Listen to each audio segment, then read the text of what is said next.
τη μορφή του έξυπνου, θα δούμε την δυνάμεις των εβδομάδων μέσα από τις μπάρες και θα καταλάβουμε σιγά σιγά πού βρισκόμαστε και πού πάμε και πώς θα εξελιχθήσουμε βεβαίως και στη διάρκεια της περίοδου βαριά.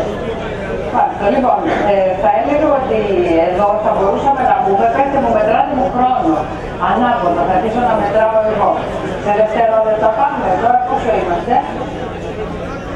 18 και 59 και 17 είναι αυτή τη στιγμή, 15 δεύτερα και 22, 59 και 23. Λοιπόν, για να δούμε τι κάνουμε το ελληνικό λοιπόν. Και έχουμε